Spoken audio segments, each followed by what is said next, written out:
Oh boy. Hello everybody. So, just a heads up, if for this portion and for the voiceover, if it sounds like I'm sick, it's because I am. But I'm doing good enough that I'm actually getting to do this part. I'm not saying what the date that I'm doing this is, but I was supposed to do this 2 days ago. And I wasn't great, so I'm doing it now. And also, I thought it would be a good idea to mention this because the following presentation took 7.5 weeks of script writing and over 65 human hours of editing as of now. I don't know how long the voiceover is going to take, but as of right now, over 65 hours of editing. So it'll be greatly appreciated if you would leave a like on this video, share it, because this takes a lot of work. And for me, it would mean something that if this gets somewhat good amount of views and a lot of good feedback. So that's all for me. Well, at least this part of me till maybe the end of the video. I don't know yet. Because again, I'm not done editing. And now, on to the featured presentation. After chasing each other over the course of 2,111 laps at 16 different tracks on 3 continents, Dario Franchitti and Will Power are set to decide the 2011 Izod Indycar Series Championship today at Las Vegas Motor Speedway. And how about Dan Wheldon? The 2011 Indy 500 winner has a shot at a monster payday if he can come from the back to the front.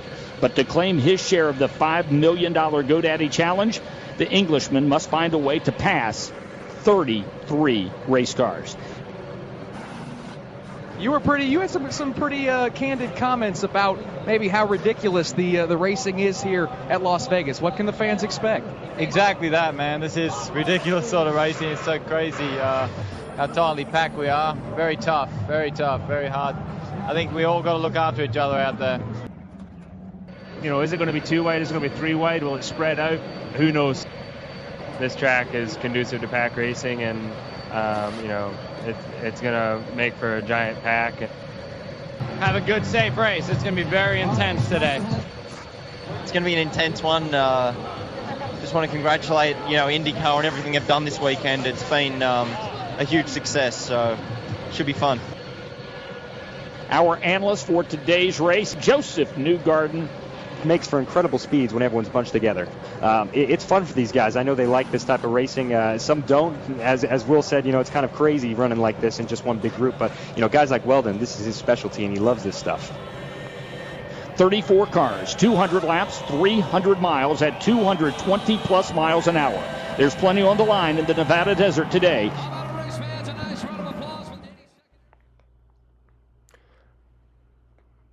2011 was a turning point for IndyCar. It was the brightest that their sport had been in over 15 years, and the brightest it has been since the IRL kart split 15 years prior. While the IRL was focused primarily on oval racing, and kart was mainly road courses, but still, it had been a healing process, and one with many positive changes up to this point. Please start your engines. Drivers, start your engines!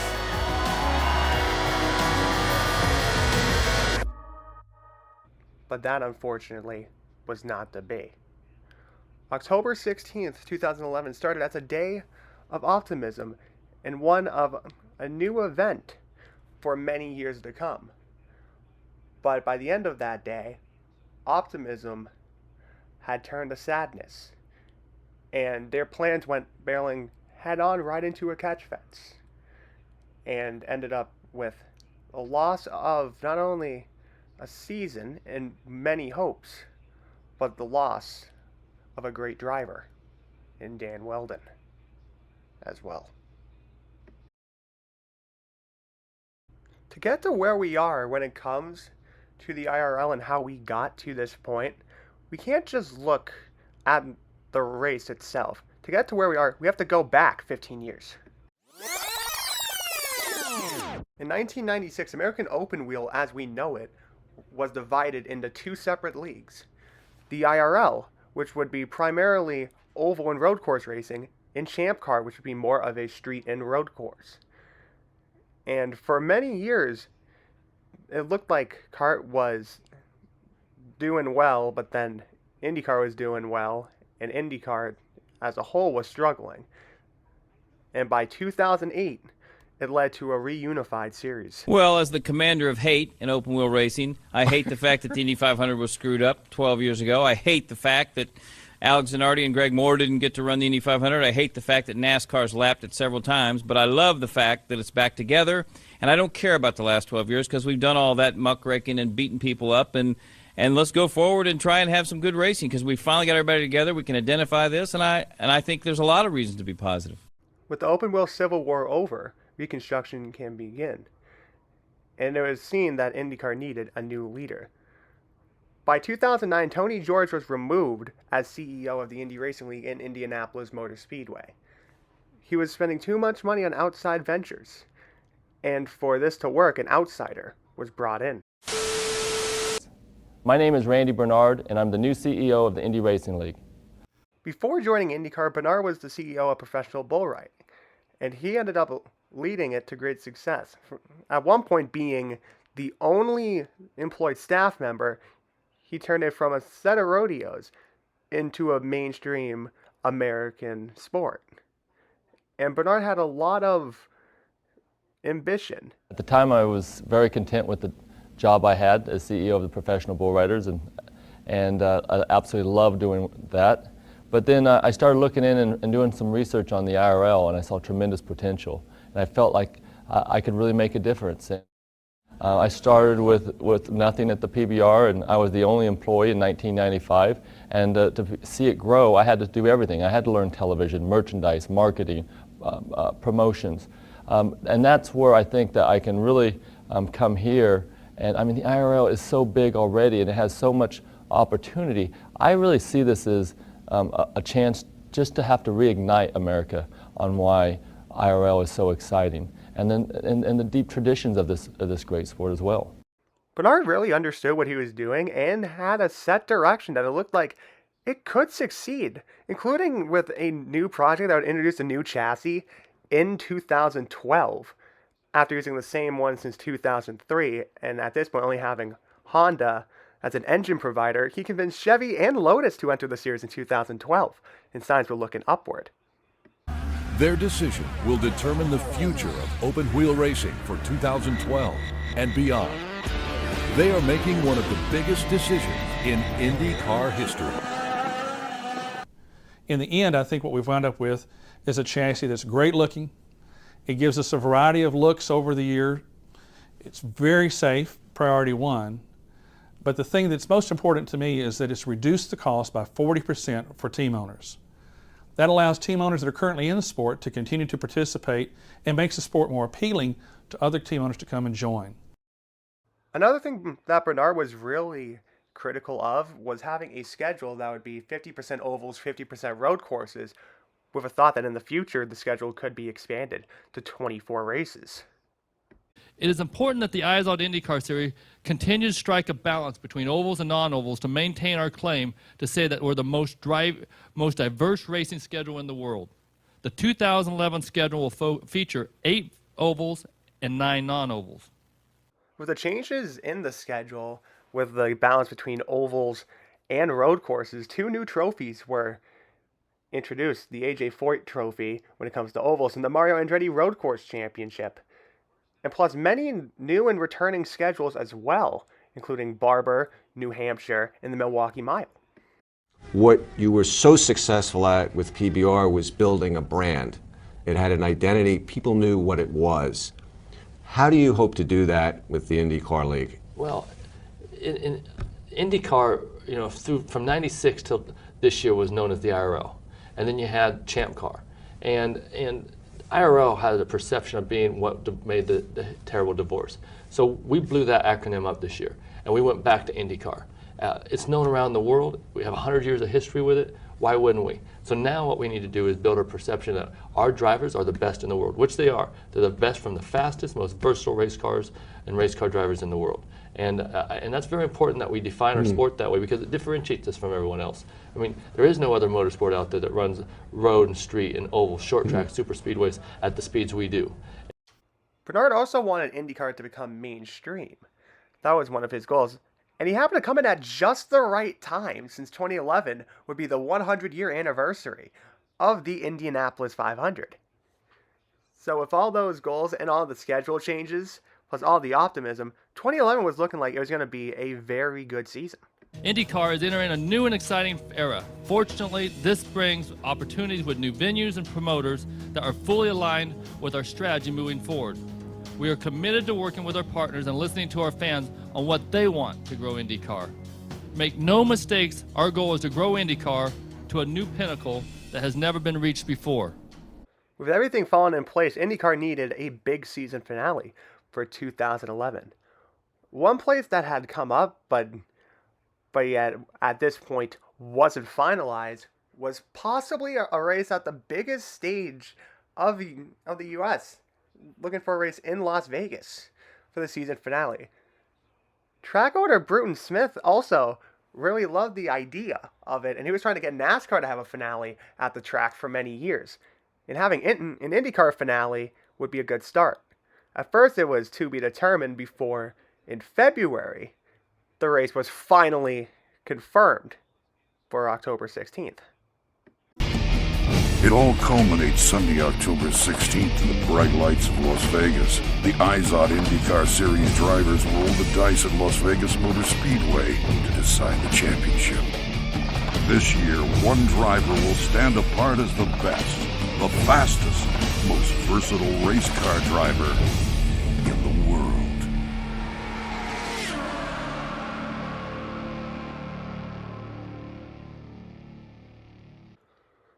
On top of the Vegas race officially being confirmed, there's a surprise announcement on top of it.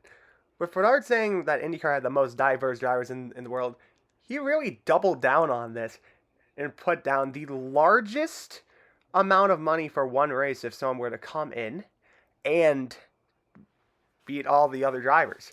$5 million for anyone who can come outside of IndyCar and beat them in the season finale. And Bernard was really doubling down for this. And he put down where you could put admissions for it on the website for IndyCar as well. And this was really sending the world a buzz, and there were many drivers interested in this as well at first. Talk about Vegas and the $5 million challenge. I have a lot of people tell me that, or ask me, is this a gimmick? And absolutely not. I think this is something that was taken out of the textbook of what Indianapolis 500 was always about. It was always about bringing the very best to Indianapolis and letting them prove who was the best champion for the day. That's all we're doing here. What we've done is said, we know we have the best drivers in the world, but if you think you're another great driver, one of the best drivers in the world, and you want to come compete for $5 million, if you think you can win and beat our drivers that day, $5 million. That's all we're saying on it. And we believe that we can make a big impact with this. And just off the buzz alone so far and the exposure, I think it's been a success, and I'm confident it will be a big success on October 16th. At first, there were ideas that many familiar faces that left for NASCAR would possibly be interested, like Tony Stewart, Robbie Gordon, Juan Pablo Montoya, and Sam Hornish Jr. Also, some faces from outside of the sport as well. AJ Allmendinger being interested. Jason Leffler as well. Kimi Räikkönen also declared that he had interest in the $5 million as well. Those were among many options, including people that really hadn't drove open wheel or NASCAR before. I'm trying to get into an Indy race towards the end of the year. We'll see if that happens. Peter Solberg also said that he had interest in possibly running Vegas race if he could find a ride.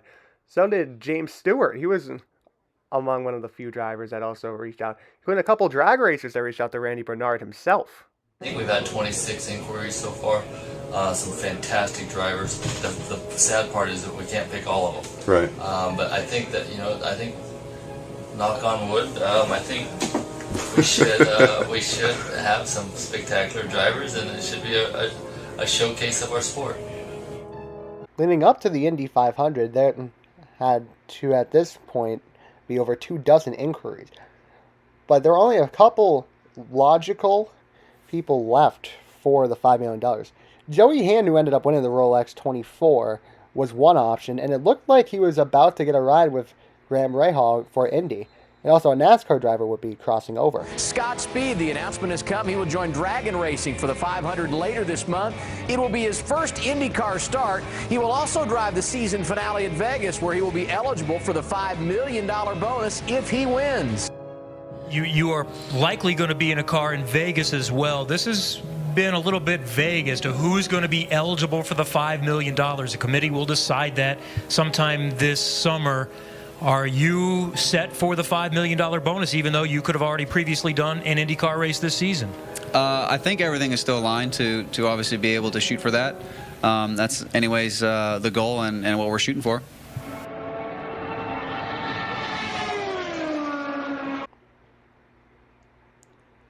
When the 2011 season started, and at the Indy 500, it was with the return of a familiar face.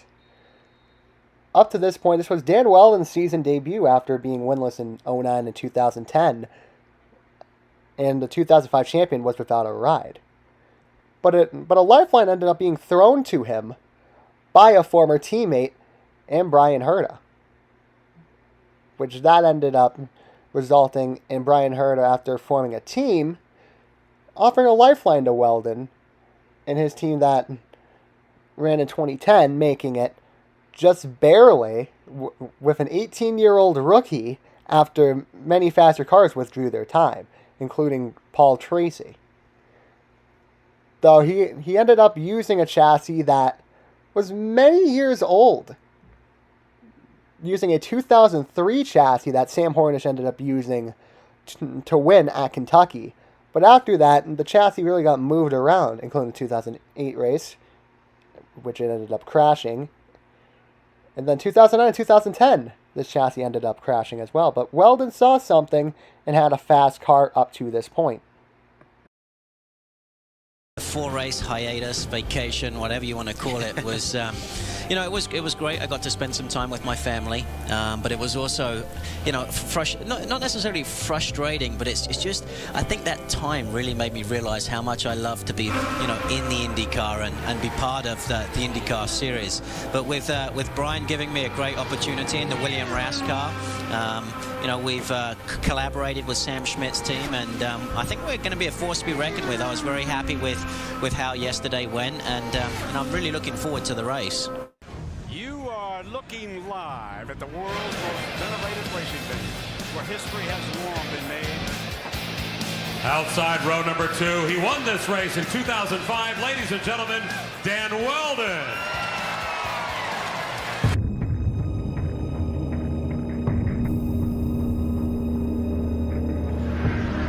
J.R. Hildebrand has gotten past Scott Dixon. Baguette gives up the lead, so J.R. Hildebrand is the leader with 197, soon to be 198 laps complete. High drama here at the Indianapolis Motor Speedway as a rookie is out in front.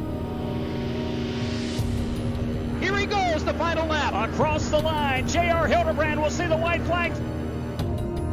J.R. Hildebrand with a huge storm of fans on their feet, fist pumping, caps waving. He comes out of turn number 3. Here he comes, the National Guard machine with J.R. Hildebrand down along the white line. He is sputtering slow, and he hits the wall. He hits the wall coming out of 4. Will he have enough to cross the yard of bricks? Who will win? Who is the winner Wheldon, of the Indianapolis? Dan It is Wheldon. Dan Wheldon has won the race. Dan Wheldon! Oh my God, Dan Wheldon has won!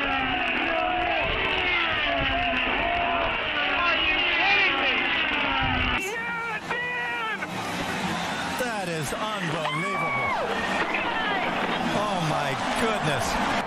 How about this? Brian Herta, his former teammate, Dan Wheldon's former teammate at Andretti Green Racing. To victory lane, we have a 2-time winner in Indianapolis, a great ambassador for this sport, a great champion in Dan Wheldon. is so good to represent such a great race and a great series. And although I'm part-time, it doesn't mean that I just love it a little bit. I love everything about it. And here's two-time Indy 500 winner Dan Wheldon. Dan, come on out.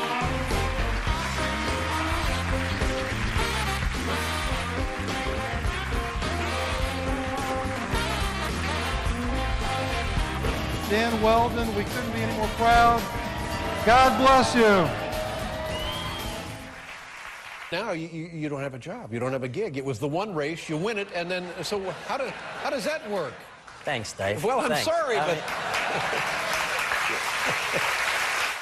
when will you go back to racing full time now? I mean, it's nice that you come out of retirement once a year to win the Indianapolis 500, but when will we have a regular series ride? Well, we're working on that with Brian Herter, and you know, there has been some interest, but for me it's important to give Ray Hall a call. Yeah, maybe I should. Maybe you could hit him up for me. Yes, that's what I do. That's always what I'm doing. Weldon, without having a ride, would be the test driver for the new car. Plus, on top of that, he ended up adding an additional job to that. I'm sure he'd rather be in the cockpit of a race car, but we're honored to have the Indy 500 winner with us for both tonight and tomorrow's race, Dan Wheldon. Robin Miller and Dan Wheldon, they are on the grid doing something they've never done before, guys. I was actually really hoping that Wheldon was going to come up and interview me because he's far more interesting than you. Hey, Back to Dan Wheldon. You look awful serious, D-Dub. I am. It's my job now. You're looking good, mate. No, it's not. No, you know what your job is. I think IndyCar has a lot of momentum right now, and I think the 2012 car is going to be incredibly popular. Let's go to the season finale now. The Izod Indycar Series World Championship in Las Vegas. Now to who might take Randy Bernard up on the $5 million challenge. Well, he's talked to Alex Zanardi. He's tried to talk to Kimi Räikkönen. A lot of drivers have talked to him. I think Dan Wheldon's in his wheelhouse. I think he's thinking about maybe Dan Wheldon, but not giving him the whole $5 million, trying to split it up with charity. There's people like Joey Saldana, the World of Outlaws, or maybe Kevin Swindell. There's a lot of different people he's been talking about. He says he's got one guy already picked, but he hadn't told anybody yet. Heading into July, most of the big names that were interested in the $5 million bonus had dropped out due to uncertainty. So there were really 3 options left. Though Alex Zanardi ended up being one option listed after being paralyzed in '99. 2 years later was doing full laps with hand controls. Casey Kane was one option for the $5 million as well. And this would be a good shot for him at IndyCar. And Travis Pastrana, who would be making his NASCAR debut in 2011, he was also an option for the $5 million as well. Alex only wanted to drive for Chip. Casey Kane preferred to drive for Roger Penske. But being that they had such a tight race for the Izod Indycar World Championships with the Verizon and the Target car, they felt that it would distract them from going on with this type of challenge. And of course, we understand that 100%, being we know what the Izod Indycar World Championships is all about. The last is Travis. He had a bad break, literally, when he broke his ankle and had to decline from moving on with this challenge. I think the most important thing is when you see somebody like a Casey Kane or Travis Pastrana, yeah, they're out of their element, but Casey Kane's a big name, and that's what Randy wanted. He wants some people that were going to move the needle.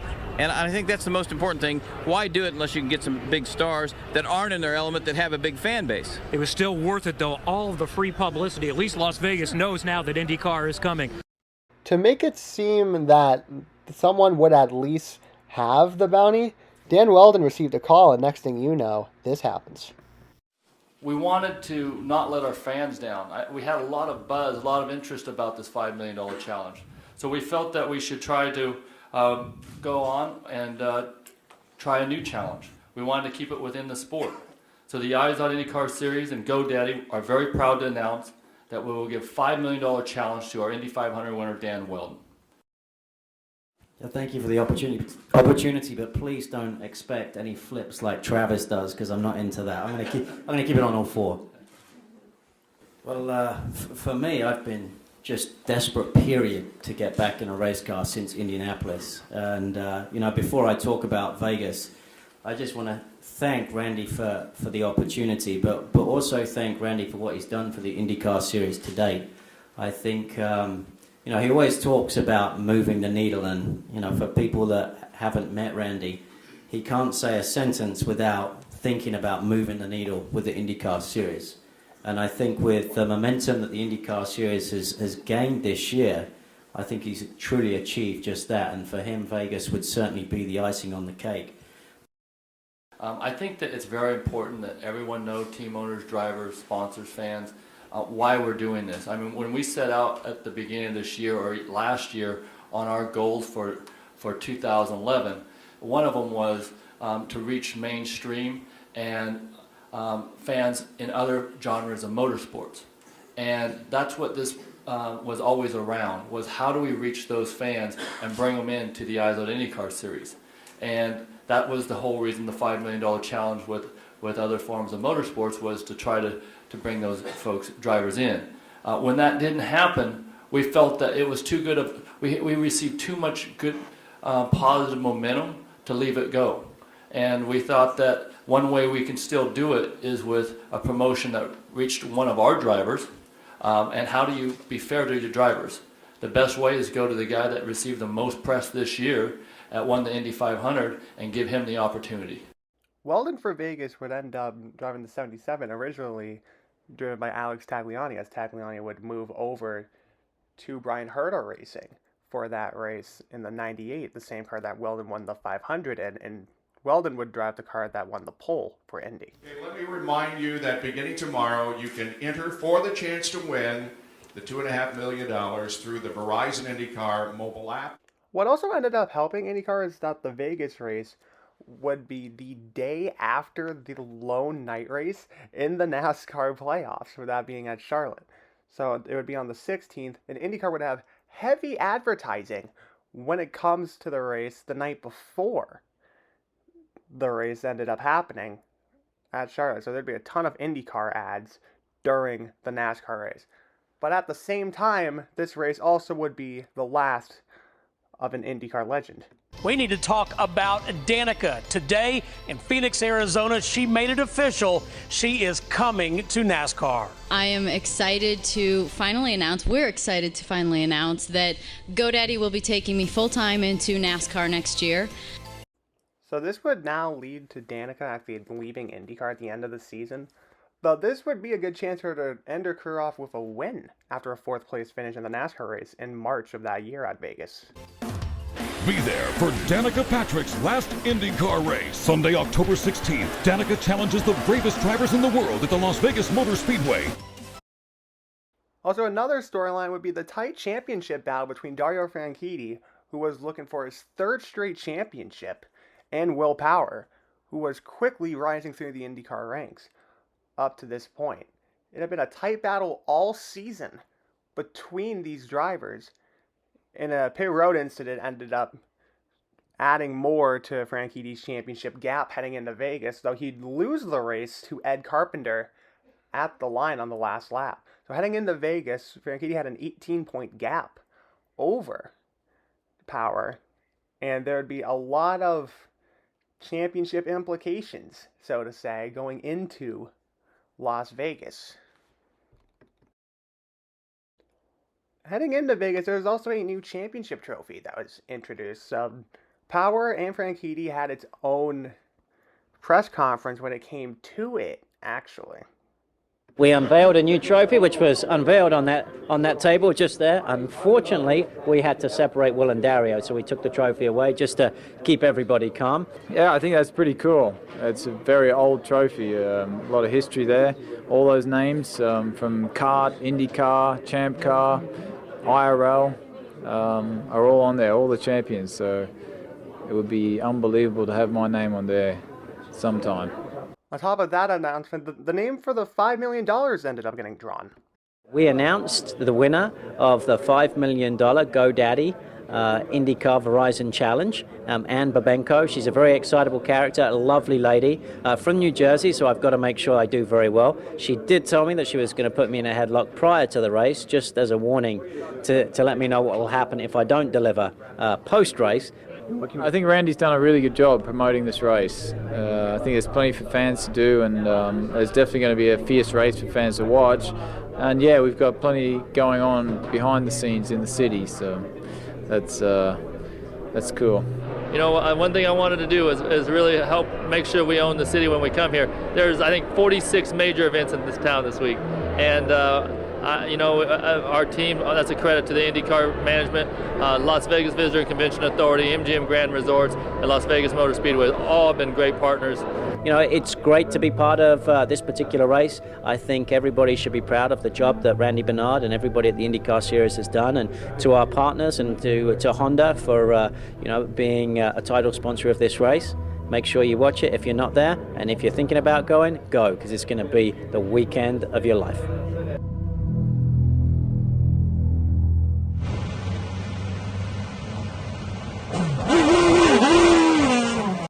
Practice ended up starting on the 13th, just a couple days before the race, and there's a lot of pack racing and also two groups.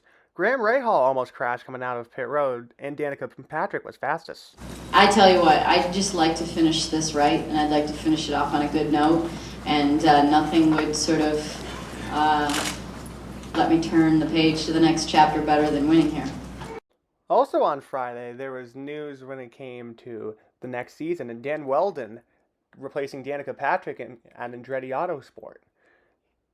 And also there was a new team that was announced that wouldn't come to fruition until 2015. After the race, though, all cars were put on a show for the Las Vegas Strip. Tonight, what you're going to see is, for the first time in history, where the strip has been shut down at 8 o'clock. So we're really looking forward to it. And thousands of people out here, so it's going to be a lot of fun. Everything from tonight with Lupe Fiasco at our kickoff party to Good Charlotte playing and Los Lonely Boys on Sunday.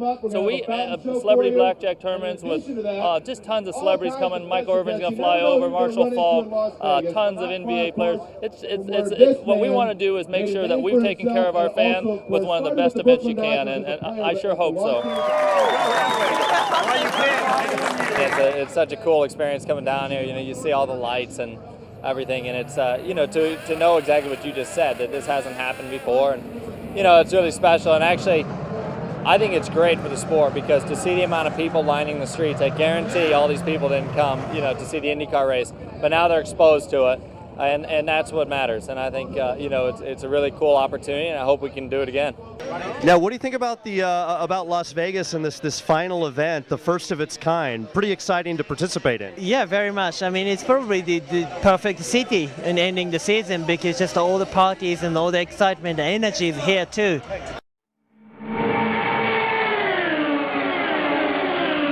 Power, Graham Rahal and Marco Andretti. Now we're getting a little racy here. Wow. So they go 3 wide through 4, and that was Marco Andretti on the high side, Paul Tracy in the middle. Townsend Bell was low. And Townsend Bell on the low side. Well, we just watched James Hinchcliffe do something that I'm fairly certain Brian Barnhart didn't want to see him do. And Kevin, that is run the 06 Sprott Inc. car all the way below the white line. Couple of close calls here to start finish line, guys. Let's keep them smooth. Everybody that has cars is here running them, and it has led to an entry list of 34 cars, which is the largest entry list outside of Indianapolis 500 we've ever had. It's stressful. You feel a sense of responsibility for every one of them that are out there, and it doesn't matter if there's 26 of them one weekend and the 34 that we have here. You develop relationships with the guys. Also that Friday, we saw the first practice incident, a suspension failure for James Jakes, sending him right side first into the wall. But that is James Jakes. That's a big fire. That really is, and he is already halfway out of the car. The car has come apart as it made very hard contact. The good news is out. James Jakes is out of the car. And he looks to be okay. We'll have to wait for a report to make sure that he didn't suffer any type of minor burns or anything, but certainly a scary moment for James Jakes. He had just done a lap, Kevin, at 219.082.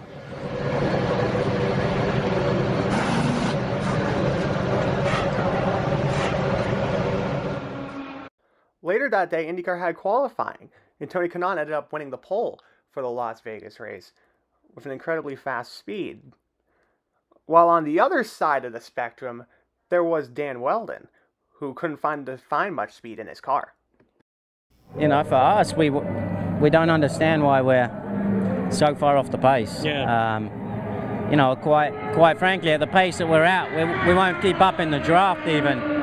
So there's something we're missing. I mean, the team are working hard at it, but You seem almost baffled right now. yeah, I mean, it's a car that was on pole at the Indianapolis 500 and was on pole at Texas, so it's not that, but it just gets frustrating. You know, you have such a good Indianapolis 500 and you come back to try and do well at 2 races, and you know, these are my kind of tracks, and you know, no disrespect to some of the people out there, they're driving around the outside of me and pulling away. It's not good right now. You said yesterday that you can only do so much because you can't trim the car out anymore. Qualifying also didn't go well for the championship contenders in Franchitti and Power. Both of them would be starting around mid-pack after not great qualifying runs for either driver. It's just, I think this racing, honestly, this oval racing, when you just flat out 100%, which will probably be the whole race, is just kind of ridiculous. That, you know, if you get a gust of wind on your qualifying lap, you might happen to be on pole. I mean, it's coming down to that. But this track, for qualifying, it's an engine dyno. You know, that's what it is. It's 100% an engine dyno, and then drag. It's all about drag. So, yeah. Heading into race weekend, there were a lot of concerns when it came to the type of racing that they'd be seeing. In practice, there was a bunch of group racing, and there were expected to be restrictor plate-like racing when it came to the Vegas race that weekend. In practice, it's shown that, and it looked like it was going to happen. Yeah, it's a lot smoother than Kentucky, slightly more open too, which means I think we're going to see more pack racing, more cars 2 and 3 wide on the track. So, yeah, this is going to be one that the fans will love and the drivers will be thankful when it's over. No, I mean, I think eventually it's going to end up 3 wide. So obviously going to be very deep in the field as well, and I don't think you see the string out much at all. Kentucky was actually a grip limited track, so you weren't just running completely trimmed out, and it was, you know, it was bumpy and it was actually a little harder, so you couldn't make a difference on setup. I think the thing is that the track grip is just so much higher. Because you can see that, you know, guys will run way up on the high line and there's dust flying everywhere, but the car's not moving, you know, I mean, there's grip. So I think that's why you can see 3 wide racing times, you know, 10 rows deep. I really do think it's going to be an insane race. In terms of just practice, it looked like cars were going 3 wide, and would you expect to see the same thing in the race? No, I expect 4 wide. And I'm not joking. I think there's going to be a lot of 4 wide action. I think what regularly in other ovals it's 2 wide. Here is going to be 3, and when it's going to get exciting, it's going to be 4. And it's not just going to be 1 row like that. It's going to be many, many rows, 2, 3 wide. So I expect it to be really hairy and dangerous, and in a way exciting for the fans at home watching on TV and the ones here. I'm sure it's going to give you a lot of, you know, good material for you guys to write about, and hopefully everybody will be safe at the end and have a clean, safe race.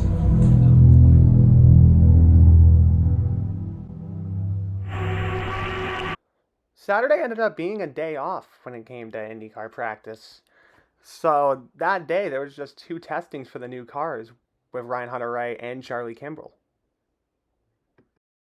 It's safer for sure. You can tell that right away. It's more comfortable. We'll get up to speed and the car's going to be rock solid. I think it'll be pretty impressive speed-wise too. Also that day, the NASCAR Camping World Truck Series ended up having a race at Las Vegas before the playoff race at Charlotte in the heavy advertising for the IndyCar finale. Open Wheel Racing crowns a champion in Las Vegas. Dario Franchitti is on top, heading towards his 3rd consecutive title. But Will Power's 18 points away from playing spoiler. And Danica says farewell to the sport that made her a superstar. The Izod Indycar Series World Championship at Las Vegas tomorrow at 3 Eastern on ABC, presented by Sunoco.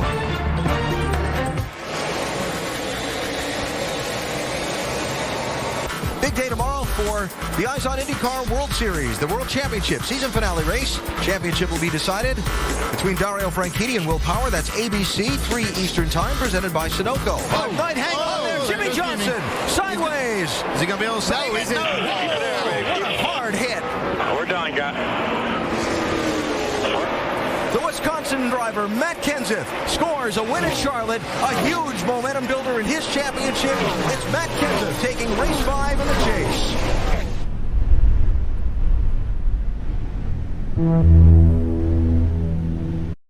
Then the day finally arrived, October 16th, 2011.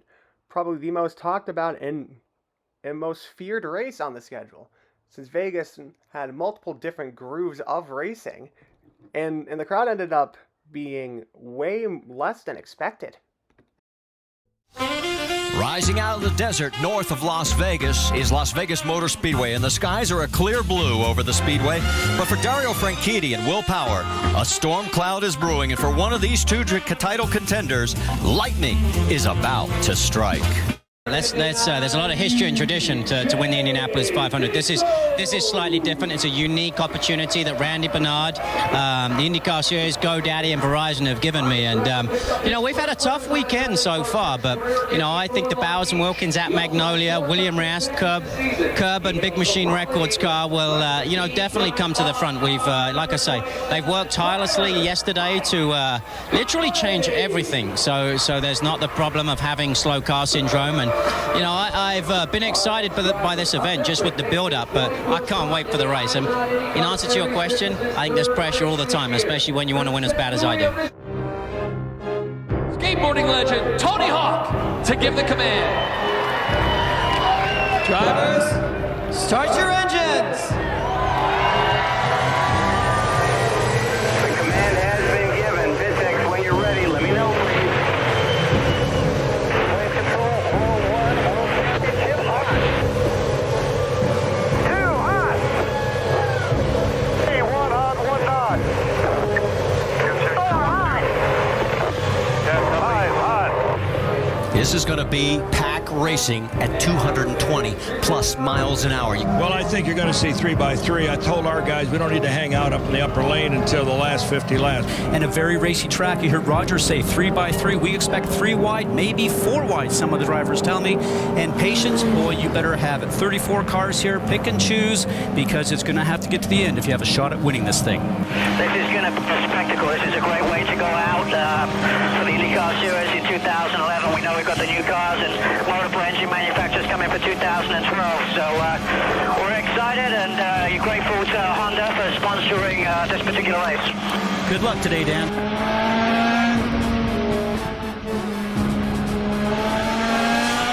Let's get underway. Tony Kanaan looks like he's going to see the green flag, and he's got a nice jump over the Telemundo car of Oriol Servia behind him. Cars will go 3 wide. Ed Carpenter on the inside. Mark James as Carpenter will grab third off of turn number 2. This is one of those places where you have to make sure your spotter and you are working in total tandem. Tony Kanaan's looking really strong. Look right in the middle of that screen. There's the number 10 of Dario Franchitti as he is continuing to sort of be in the middle of things. And you can see, we'll keep updating you as the points as they run. There's the 12. And Dario's just getting ahead of Will Power now. On board with Briscoe. The 98 of Alex Tagliani on the high side. Oh, so close up there. Touch there. Slowing down. Nobody touched, did they? Good day, it looked like they did. 28 machine of Ryan Hunter Ray got bumped by a car at the exit of the back straightaway at the setup at turn number 3. A piece of debris flew off of that car, Mike. Somehow everybody was able to gather it back in. Guys, too early to be 3 wide. Let's get them down at least to 2. Don't get stuck in the middle, 27. There is Will. As that, look who's passed him. The 77 of Dan Wheldon. Points as they run right now. Franchitti's favorite. Looking for Dan Wheldon. Started 34th in this field. He has moved up 10 spots. You're on board with him. And one thing he was worried about going into this race was all that dirty air created by 34 cars. But right now, the position he's in, he actually has a small advantage because everybody else is opening the air up in front of him. And he, oh, here we go. Trouble contact and a huge crash. Up in turn number 2. Oh, multiple cars. Oh, my. Oh, my God.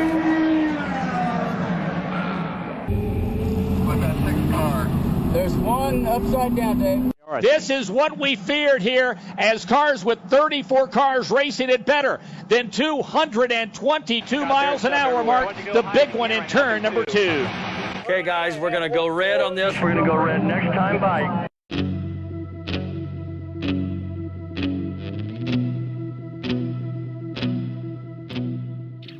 The accident investigation showed that Dan Wheldon was going 224 miles an hour on the front stretch before slowing down to 165 to avoid the car in front of him before the front of his car ended up touching two of his cars, and his car just about to be shown on the screen from where he hit the catch fence at the right angle. That it wasn't the car that hit it. He hit a vertical post that resulted in non-survivable injury for Wheldon. Very bad. I just pray to God that nobody's hurt, Mike. It's the ugliest thing I've seen in IndyCar racing for forever. Control safety 1, Dave. Do we have a rundown on any codes besides 01? Code 77, code 05. Car 77, code 05.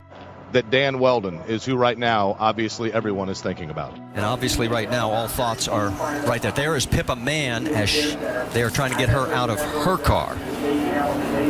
And you see the 77 of Dan Wheldon's car, what is left of it.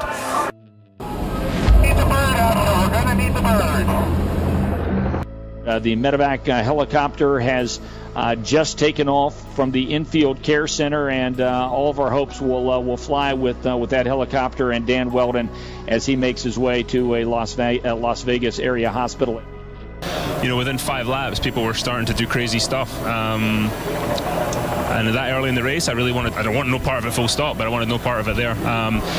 You know, I love hard racing, but that to me is not really what it's about. You know, I said before we tested here, having driven the stock car here, this is not a suitable track, and we've seen it today. It's just you can't get away from anybody. There's no way to differentiate yourself, either with car or driver. You're just stuck there, and people get frustrated and go 4 wide, and you saw what happened. One small mistake from somebody, and there's a massive thing. So. We knew coming into this race, racing at speeds of 225 miles an hour, that this would be a tough one to get it done without a big wreck. It only takes one small mistake to create a very big problem like we see here. I really hope Dan Wheldon's okay. I haven't heard anything other than he was airlifted, but we all love doing what we're doing. We're very very lucky to do what we do.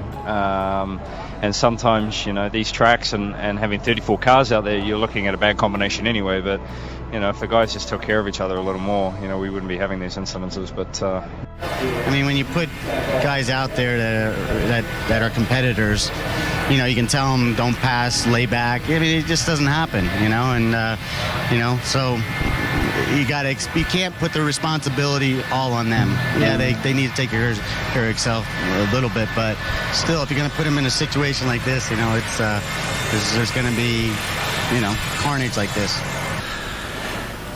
I think it's very important that when you put these drivers in this position to be racing, you always contemplate what the possible consequences are. You cannot put all the responsibility on the drivers because somebody got sideways, somebody was high, somebody was low. That's irrelevant. When you put them in an arena like that and you tell them, go race, and there's going to be a winner at the end of the day, and it can make or break somebody's career, that decision is already made months and months beforehand with how many cars you're going to allow on the track, what the configurations of the car are going to be. Those are things that are done before you get to the racetrack. So I think it's very wrong, and I'm sure this will not happen today, to lay the blame on a specific driver that did something that was wrong. It's a question of how did we get here?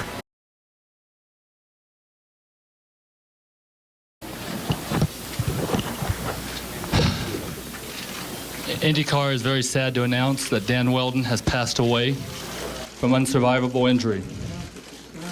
Our thoughts and prayers are with his family today. IndyCar, its drivers and team owners, has decided to end the race. In honor of Dan Wheldon, the drivers have decided to do a 5-lap salute in his honor. It will take place in approximately 10 minutes. Thank you.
The race ended up averaging a 1.6 TV rating and just over 2.5 million viewers. Outside of the Indy 500, this was the most viewed race in many years for IndyCar. And after that race, and to this day, there still hasn't been that many people that have viewed an IndyCar race. Desperate for viewers, that day in Las Vegas, IndyCar ended up getting them, but for all the wrong reasons. After the next season, Randy Bernard would be kicked out as CEO of IndyCar. And to this day, there has only been one casualty after the Las Vegas incident in 2011, that being Justin Wilson, back in 2015 at Pocono.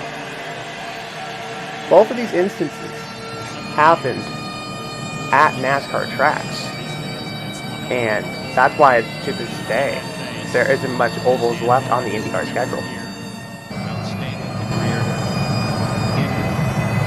Dan Wheldon provided us with so many thrilling memories of Mike. It's just, again,